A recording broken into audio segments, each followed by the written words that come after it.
வணக்கம். நான் அண்ணாச்சி ஆறுமுகப்பாண்டியன். சிரிப்போம் சிந்திப்போம் என்ற நிகழ்ச்சியில் சந்திப்பதில் மகிழ்ச்சி. அருமை நண்பர்களே, தமிழ்நாட்டில் தேர்தல் சுரம் மீண்டும் பற்றி கொண்டது. விக்கிரவாண்டி இடைத்தேர்தல் அறிவிக்கப்பட்டு விட்டது. அறிவிக்கப்பட்டதின் காரணமாக அரசியல் கட்சிகள் பரபரப்பாகிவிட்டன. இப்பொழுது திராவிட முன்னேற்ற கழகம் வெற்றி மமதையில் இருந்து கொண்டிருக்கிறது. 40 தொகுதிகளிலே வெற்றி பெற்றோம், 40ற்கு 40ஐயும் வென்றோம் என்கின்ற மமதையில் ஒரு மெகா கூட்டணியாக திராவிட முன்னேற்ற கழகம் இருப்பது அனைவருக்கும் தெரியும். அவர்கள் மீசையை முறுக்குகின்றார்கள். எங்களோடு போட்டி போட முடியுமா? நாங்கள் 40 வென்றவர்கள், எங்கள் கூட்டணி பலமானது, நாங்கள் ஒரு ஜுஜிப்பி எங்களுக்கு விக்கிரவாண்டி, ஆகவே குல்பி சாப்பிடுவதை போல நாங்கள் சாப்பிட்டு விடுவோம் என்று திராவிட முன்னேற்ற கழகத்தவர்கள் பேசிக்கொண்டு வருகின்ற நிலையில் இன்றைக்கு விக்கிரவாண்டி இடைத்தேர்தலிலே பாரதிய ஜனதா கட்சியினுடைய கூட்டணி கட்சியைச் சேர்ந்த பாமகவுக்கு விட்டுக் கொடுத்திருக்கிறது. ஒரு நல்ல செய்தி. ஏனென்றால் விக்கிரவாண்டி பகுதியிலே பாமகவுக்கு ஒரு செல்வாக்கு இருக்கிறது என்று எல்லோருக்கும் தெரியும். சரி, ஆனால் அரசியல் நோக்கர்கள் என்ன எழுதுகின்றார்கள்? திராவிட முன்னேற்ற கழகம் வெற்றி பெறும், ஆனால் 2வது இடத்திற்கு தான் போட்டி.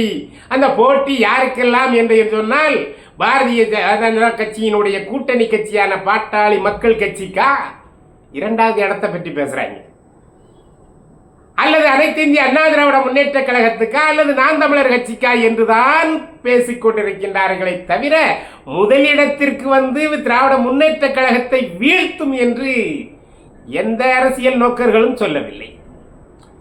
அப்படியானால் ஜெயிக்க முடியாத கட்சி என்று ஒன்று இருக்கிறதா என்ன? ஆரானப்பட்ட பெண் சிங்கம் என்று போற்றப்பட்ட ஜெயலலிதா அவர்களே தோற்றுவிட்டார்களே. ஆகவே தேர்தலில் வெற்றி தோல்வியை யாரும் கணிக்க முடியாது, எவரும் கணிக்க முடியாது. அந்த தேர்தல் வியூகங்கள் எப்படி அமைகிறதோ அப்படித்தான் வெற்றி தோல்வி அமையும். 40 தொகுதிகளை வென்று விட்டார்கள். ஆட்சி அதிகாரங்கள் அவர்கள் கையில். அத்தனை அமைச்சர்களும் விக்கிரவாண்டியிலே தங்குவார்கள். அனைத்து கூட்டணி கட்சி தலைவர்களும் விக்கிரவாண்டியிலே தங்குவார்கள்.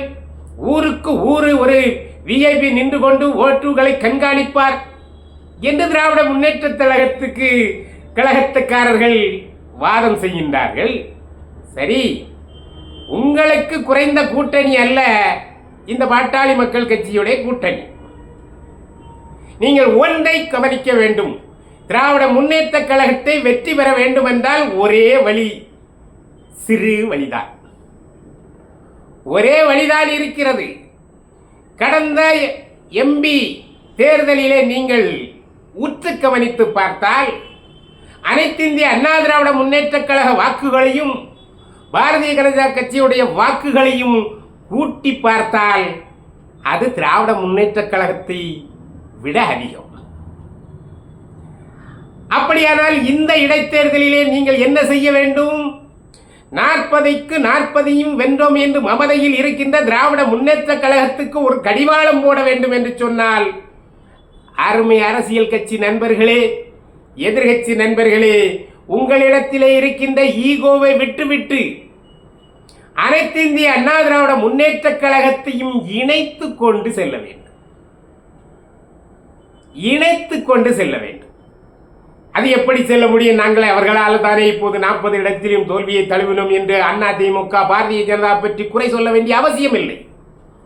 ஒரு தேர்தலில் வென்றவர்கள் மறுதேர்தலில் தோல்வி அடையலாம். ஒரு தேர்தலில் தோல்வி அடைந்தவர்கள் மறுதேர்தலில் வெற்றி பெறலாம். ஒரு தேர்தலில் இந்த கட்சியோட கூட்டணி இருந்தவர்கள் மறுதேர்தலில் வேறு கட்சியோட கூட்டணியில் இருக்கலாம். இப்படி கூட்டணிக்கு கூட்டணி மாறுவது என்பதெல்லாம் அரசியலிலே சகஜம். அரசியலிலே நிரந்தர நண்பனும் கிடையாது, நிரந்தர எதிரியும் கிடையாது.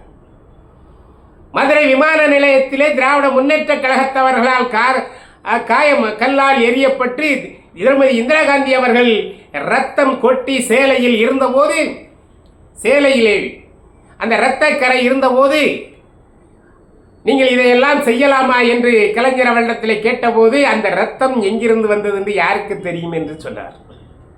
அதனுடைய அர்த்தம் என்ன என்பது உங்களுக்கு தெரியும். அதே இந்திரா காந்தி தான் நேருவின் மகளே வருக, நிரந்தர ஆட்சி தருக என்று கூட்டணி வைத்து வெற்றி பெற்றார்கள். அதை போல நேற்று வரைக்கும் பாராளுமன்ற தேர்தலிலே நாங்கள் எதிரியாக இருந்தோமே, இப்போது எப்படி கூட்டணி சேருவது என்று அதிமுக நினைக்க கூடாது. நமக்கு 40க்கு 40 வென்றோம் என்கின்ற மமதையில் இருக்கின்றவர்களுக்கு கடிவாளம் போட வேண்டும். அது அரசியலுக்கு நல்லது, அது ஒரு லாபம் தரும். ஆகவே அந்த ஒற்றை நோக்கத்தை வைத்துக்கொண்டு உங்களுடைய எதிர்காலத்தையும் கணக்கில் கொண்டு நீங்கள் அனைத்து இந்திய அண்ணா திராவிட முன்னேற்ற கழகத்தவர்கள் பாட்டாளி மக்கள் கட்சிக்கு ஆதரவு கொடுக்க வேண்டும். ஆதரவு தருகிறோம் என்று சொல்லிவிட்டு வீட்டிலே படுத்து தூங்கிவிடக்கூடாது. இப்போது பாரதிய ஜனதா பாட்டாளி மக்கள் கட்சிக்கு ஒதுக்கி இருக்கிறது, ஆகவே நாங்கள் ஒதுக்கிவிட்டோம் என்று சொல்லி அவர்களும் தூங்கிவிடக்கூடாது. தார்மீக ஆதரவை கொடுப்பது மட்டுமல்ல, களம் இறங்கி களத்திலே நின்று போராட வேண்டும். ஊருக்கு ஊரு, வீட்டுக்கு வீடு, பூத்துக்கு பூத்து அனைத்து இந்திய அண்ணா திராவிட முன்னேற்ற கழகமும் பாரதிய ஜனதா கட்சியும் சேர்ந்து இணைந்து பாட்டாளி மக்கள் கட்சியோடு அந்த பயணிப்பீர்கள் என்று சொன்னால் இந்த வெற்றி வெகு சுலபம், ரொம்ப சிம்பிள். இடைத்தேர்தலில் வெற்றி பெற்றுவிட்டால் இந்த 40 தொகுதியிலும் வெற்றி பெற்ற மமதை அடக்கப்படும். ஆகவே நீங்கள் குறிப்பாக உங்களுடைய ஒற்றுமையை பலப்படுத்திக் கொள்ளுங்கள். உங்களுடைய எதிர்காலத்திற்காக அனைத்து இந்திய அண்ணா திராவிட முன்னேற்ற கழகம் மிகப்பெரிய தோல்வியை அடைந்திருக்கின்றது. அந்த தோல்வியில் இருந்து மீள வேண்டும் என்று சொன்னால் நீங்கள் வெற்றி பெற்றாக வேண்டும். ஆகவே நீங்கள் தனியாக நின்றால் நிச்சயமாக வெற்றி இல்லை, நீங்கள் 3வதோ 4வதோ. ஆனால் இணைந்து பாரதிய ஜனதா கட்சியோடு இணைந்து பாட்டாளி மக்கள் கட்சியோடு இணைந்து நீங்கள் வெற்றி பெற்றால் அந்த வெற்றியிலே உங்களுக்கு பங்கு இருக்கிறது. அந்த வெற்றி உங்களுடைய எதிர்காலத்துக்கு விதையாக அமையும். ஆகவே வருங்காலத்தில் உங்கள் கட்சி வளர்க்கப்பட வேண்டுமென்றால் இப்பொழுது நீங்கள் விட்டுக் கொடுக்க வேண்டும். திராவிட முன்னேற்ற கழகத்தை வீழ்த்துவதற்காக பாரதிய ஜனதா கட்சியோடு அந்த கூட்டணியோடு கைகோர்க்க வேண்டும் இந்த இடைத்தேர்தலிலே. அப்படி இடைத்தேர்தலிலே எல்லா கட்சிகளையும் இணைத்து மொத்தமாக களம் இறங்கினால் இந்த மமதை பிடித்த அரசுக்கு அது ஒரு சவுக்கடியாக அமையும். அது அவர்களுக்கு தோல்வியை தரும். அது அவர்களுக்கு வீழ்ச்சி பாதைக்கு கொண்டு செல்லக்கூடிய விதையாக அமையும். ஆகவே நீங்கள் மீண்டும் தனித்தனியாகத்தான் நிற்போம், நாங்கள் எங்களுக்கான வேட்பாளர்களை அறிவிப்போம் என்று சொன்னால் அது உங்களுக்கு வீழ்ச்சி மட்டுமல்ல, அது தமிழக மக்களுக்கு ஒரு சரியான எதிர்கட்சி இல்லாமல் போய்விடுகிறதே என்கின்ற ஆதங்கத்தை ஏற்படுத்திவிடும். உங்களுக்கு இன்னொரு வெற்றி பாயிண்ட் இருக்கிறது. என்ன என்று சொன்னால், இந்த 40க்கு 40 தொகுதியிலேயும் திராவிட முன்னேற்ற கழகத்துக்கு கிடைத்து விட்டதே என்று மக்கள் வருத்தப்படுகின்றார்கள், ஒரு ஆதங்கப்படுகிறார்கள், ஒரு அனுதாபப்படுகிறார்கள். என்ன இருந்தாலும் பாரதிய ஜனதாவுக்கு ஒரு 4 சீட்டாவது கிடைச்சிருக்கலாமே, நல்ல மந்திரி பதவிகள்லாம் வாங்கியிருக்கலாமே என்கின்ற அனுதாபம் அவர்களிடத்தில் இருக்கிறது. அதே போல அண்ணா திராவிட முன்னேற்ற கழகம் ஆண்ட கட்சி, அந்த ஆண்ட கட்சி இவ்வளவு பெரிய தோல்வி அடைந்து விட்டது என்று வருத்தப்படுகின்ற மக்களும் இருக்கின்றார்கள். ஆகவே இந்த வருத்தத்தையும் இந்த அனுதாபத்தையும் நீங்கள் எடுத்துக்கொண்டு நீங்கள் இணைந்து நீங்கள் செயல்படுவீர்கள் என்றால் விக்கிரவாண்டி உங்கள் கையில். 40க்கு 40 பெற்றோம் என்று மமதையில் இருப்பவர்களுக்கு அது செருப்படியாக அமையும். அதை மக்கள் கொடுக்க தயாராக இருக்கிறார்கள். தலைவர்கள் நீங்கள் பயன்படுத்திக் கொள்ளுங்கள்.